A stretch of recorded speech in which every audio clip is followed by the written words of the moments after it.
Le damos la bienvenida, como cada sábado a esta hora, al doctor Herbert Cuba García, médico especialista en política de salud pública, columnista en el portal de opinión El Montonero, que dirige nuestro buen amigo Víctor Andrés Ponce. Qué gusto saludarlo, doctor Herbert Cuba, muy amable. ¿Cómo está usted?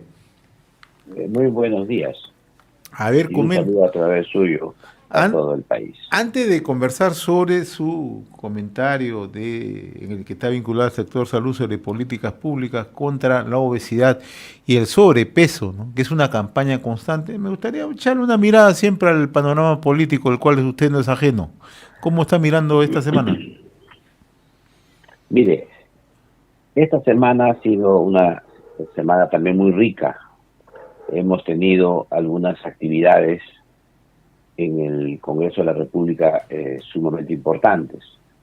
Por un lado, ha continuado el debate sobre la aprobación en la Comisión de Constitución ahora de las PASO, es decir, de las elecciones para designar a los candidatos en unas elecciones preliminares, digamos. Y en segundo lugar, se ha discutido ampliamente la ley de presupuesto, que todavía ha quedado en un cuarto intermedio y que concluirá el día lunes. Estos dos aspectos han permitido hacer una revisión política importante a lo que ocurre en el país. Por un lado, en el caso de la ley de presupuesto, ha habido un amplio exposición de cada uno de los congresistas, cada uno con sus prioridades, pero también ha habido enjuiciamiento a la forma en que se realiza el presupuesto público. Hay que tomar en cuenta que lo que se presupuesta es lo que probablemente se haga. Y digo probablemente se haga porque a veces no se ejecuta el presupuesto que se ha hecho debido a ineficiencias o ineficacias del propio de los propios gobiernos regionales, locales o el mismo gobierno nacional. Los propios ministerios no ejecutan sus presupuestos en modo adecuado. Por lo tanto, no necesariamente lo que se presupuesta es lo que se va a hacer. Generalmente se hace menos de lo que se presupuesta. Pero por otro lado también se ha discutido mucho sobre las prioridades nacionales, o sea, en qué se debe poner el dinero y en qué no se debe poner el dinero. Y como todos hemos visto en el debate que ha habido en el Congreso de la República, si bien es cierto, todo el mundo dice que estamos en una fase de recesión, nadie se comporta como si estuvieses en recesión. Claro. Es como que uno dice, pues no tengo plata, pero sigue gastando. Pero sigue gastando, ¿no? Me sigo endeudando, ¿no? Me sigo endeudando. Por un lado, ha incrementado el endeudamiento, pero no solamente eso. Ya, incrementa el gasto corriente. Así es. Planillas, que gasto corriente es planillas. Feria de bonos, feria de nombramientos, feria de incrementos salariales, etcétera, de tal manera que en todos los sectores, no solamente Doctor Cuba, en los esenciales, ¿no? Doctor Cuba, permítame un instante. Ayer conversaba precisamente con un economista del Instituto Peruano de Economía, Gonzalo Manrique, y nos daba un dato bastante relevante, ¿no?, a tomar en consideración. Mientras se estaba discutiendo el presupuesto fiscal para el año 2024, que ha sido una feria, sinceramente, lluvia de millones, como diría, ¿no?, un spot televisivo hace muchos años, el problema central es que en octubre ha caído la recaudación, ha caído los ingresos en el país, ¿no? Entonces, vamos hacia el 2024 con un desequilibrio económico. Cuando se habla de presupuesto y equilibrio fiscal, no va a existir eso, ¿no? Usted acaba de mencionar lo que está ocurriendo, ¿no? Están privilegiando el gasto corriente, poniendo a contracorriente la situación política del país. Esta es la realidad. O sea, eso es lo que está ocurriendo. Aquí hay un tema adicional, ¿no? Cuando tú vives un momento de recesión, lo que tienes que hacer es priorizar los sectores en los cuales vas a poner el presupuesto. Por un lado, tienes que priorizar el crecimiento económico, tanto público como privado, precisamente para dinamizar la economía. Pero el segundo aspecto es que dentro del gasto corriente, tienes que priorizar cuál es el gasto corriente, digamos, fundamental para el Estado. En este caso, la prioridad debería estar en educación, en salud, justicia, digamos, seguridad interna, de tal manera que podamos nosotros, en base a esos sectores, que no se puede, pues, evitar el gasto corriente, porque tú para la seguridad ciudadana necesitas policías, o sea, recursos humanos.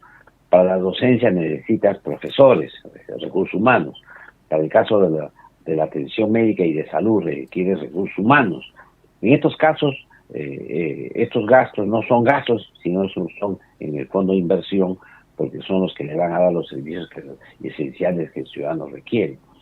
Pero hay otras áreas en las que esto es menos importante o pasa a segundo plano en un momento de recesión. Pero esto no se ha visto. Se ha visto al revés un incremento del gasto corriente en todos los sectores, por lo menos una petición de parte de los congresistas. No sé lo que ocurrirá el día lunes.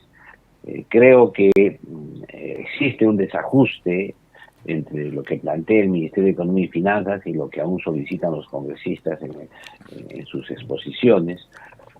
Parece ser que ayer hubo problemas para aprobar la votación en la ley de presupuesto. Todavía hay cosas que se deben afinar con el Ministerio de Economía y Finanzas y con diversos sectores del Poder Ejecutivo y la petición de los congresistas.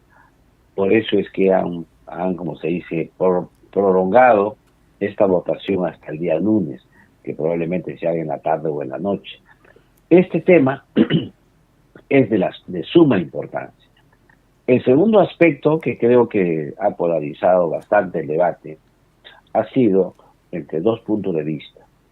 Si es que la conducción partidaria debe tener un mayor rol, las dirigencias partidarias y la estructura partidaria y la democracia interna del partido, o si un militante o un miembro del partido puede no acatar la disciplina partidaria y puede también ser un liberto interno del partido, de tal manera que cuando llegue al Congreso no depende de nadie y tengamos, pues, como se dice, puro independiente, puro que no haga caso a las líneas partidarias. Y esta discusión tiene que ver con la democracia y la antidemocracia, porque finalmente aquellos que plantean prácticamente la destrucción del partido político en aras del personalismo de los militantes, lo que hacen es liquidar la democracia. Finalmente, tiene que haber un justo medio entre la participación individual con el respeto del colectivo. Y esto es lo que se ha dado un gran debate en la Comisión de Constitución, y la idea era, pues, sacar un dictamen de consenso. Como es natural, el rey de la antipolítica en el Perú fue, pues, el expresidente Vizcarra, ¿no?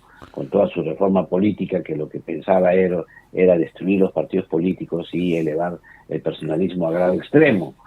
Y por otro lado, todos sabemos que el centralismo democrático de los sectores de la izquierda es el otro extremo. En esos dos extremos había la posibilidad de generar alguna forma de salida, que se le dé importancia a la estructura partidaria, se favorezca el colectivo dentro del partido para darle una posibilidad de largo plazo, pero también se permite una participación más activa de sus militantes. El segundo tema es si es que alguien que no está dentro de un partido político debería participar en las decisiones internas del partido político. Inclusive miembros de otros partidos que puedan participar en las acciones internas de un partido político. Ese debate también hay extremos que señalan que sí, que no, pero yo creo que en ambos casos había que buscarle un justo medio. ¿Y qué es lo que ha hecho la Comisión de Constitución al buscar dos alternativas? Una alternativa que sea, pues, por delegados, ¿no? Y respetando la estructura, digamos, partidaria, y otra que sea con elección de un militante, un voto. Estas dos se mantienen, pero, como se sabe, con una votación de por lo menos el 20%. En ambos casos creo que el debate posiblemente dé para todos los gustos, pero creo que lo más importante en esta circunstancia, en miras a las elecciones de 2026, es fortalecer los partidos políticos, porque es la única alternativa que se tiene para que la democracia funcione, porque somos una democracia representativa, es decir, una democracia de partidos políticos. No somos una democracia plebiscitaria, ni una que sea caudillista y que sea plebiscito para cada cosa. Nosotros tenemos una democracia representativa, ese es el modelo que tenemos, por lo tanto la estructura natural de esto es el partido político. Doctor Cuba, me queda de manera estricta 3 minutos para que usted comente acerca de las políticas públicas contra la obesidad y el sobrepeso. Mire, aquí lo que observamos es que en el mundo entero hay un crecimiento, digamos, un incremento progresivo de sobrepeso y la obesidad. No solamente estamos hablando de una situación de individuos aislados, sino que ya se va transformando en familias enteras, comunidades enteras, y ya tienen el sobrepeso. Y esto, el Perú ha avanzado muchísimo en el tema de norma, el tema normativo. Hay la ley de la alimentación saludable, kioscos escolares saludables en los colegios, también los octógonos que se han puesto en los alimentos, en los escaparates, para que la población sepa qué consume y que elijan la comida saludable. Se ha trabajado mucho en la promoción del ejercicio físico, se han creado inclusive las rutas para las bicicletas, ¿no? Dándoles enorme prioridad al uso de la bicicleta, el ejercicio físico, los deportes, etcétera. Sin embargo, se incrementa el sobrepeso y también la obesidad. Y esto está muy bien porque hay una serie de actores multisectoriales, hay varios ministerios comprometidos en esto, ¿no? Desde la publicidad, digamos, de estos alimentos que son altamente, que producen obesidad, ¿no? Hasta normas en los colegios, Ministerio de Educación, claro, en la malla curricular de las universidades, etcétera. Todo esto es un tema bien complejo. Sin embargo, en el Perú cada uno trabaja por su lado y no se articula adecuadamente para que las leyes se cumplan y por lo menos tengan un mayor impacto. Pero el segundo aspecto es que ya ocurrida la obesidad, siendo este un problema de salud pública muy serio, porque hay lo que se llama el síndrome metabólico del adulto o el síndrome metabólico del niño y del adolescente, que es cuando ya hay alteraciones pues, de la presión arterial, el colesterol, la glucosa, es decir, ya hay resistencia a la insulina, ya empiezan pues, el perímetro abdominal es grande, etcétera.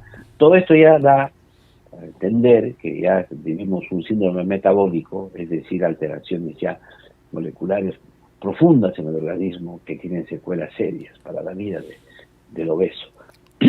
Y ahí hay tratamientos. Hay tratamientos que a veces no solamente decir ya no comas, haz dieta, o haz más ejercicio y haz dieta. Hay un círculo vicioso. Cuanto más obeso es, menos ejercicio puede hacer. Y cuanto menos eso hace, más obeso es. O sea, ese es un círculo vicioso que es muy difícil de romper o casi imposible de romper. Y por otro lado, también hay que tomar en cuenta que el que come harto y come este tipo de alimentos que producen obesidad son como los adictos, ¿no? O sea, no pueden dejar de comer porque es una adicción a estos alimentos. Entonces aquí hay que hacer los tratamientos que son muy complejos, que tampoco son simples, que intervienen equipos de profesionales varios, desde tratamientos psicológicos, el tema nutricional, el tema de los especialistas en cada uno de los órganos comprometidos, nefrólogos, endocrinólogos, etcétera. Pero también hay tratamientos que son quirúrgicos, que son la cirugía bariátrica, que es lo que se hace ahora, pues ya es casi en modo más recurrente, y que inclusive políticos conocidos se han hecho en el país, que ya es por todos, como se dice, discutido y conversado.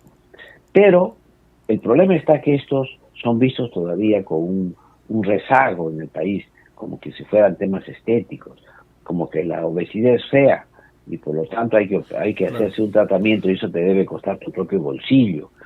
Y esto no es así. La obesidad es un problema de salud pública muy serio. Cada día nos vemos que se incrementa en niños y niñas, en adolescentes ahora y en las mujeres gestantes. Entonces, ahí en estas cirugías, estos tratamientos quirúrgicos deberían estar inscritos entre los seguros. El salud debería tener un servicio de cirugía bariátrica. El Seguro Integral de Salud debería promover estas cirugías bariátricas y también las seguridades privadas y no debería ser visto solamente como temas estéticos. La crítica entonces está en que tanto el Poder Ejecutivo, el Gobierno, como el Congreso de la República deberían hacer una ley para crear los servicios de cirugía bariátrica para que la población que no tiene acceso o cualquier persona que sepa que tiene una obesidad pueda acceder a los últimos mecanismos científicos y tecnológicos para resolver el tema de la obesidad y no sea visto como un problema particular y solamente estético, cuando en realidad es un problema grande de salud pública. Muy bien, doctor Heber Cuba, como siempre muy reconocido por atender siempre la invitación de RCR, Red de Comunicación Regional. Muy amable, que tenga buen fin de semana. Un abrazo una vez más, gracias.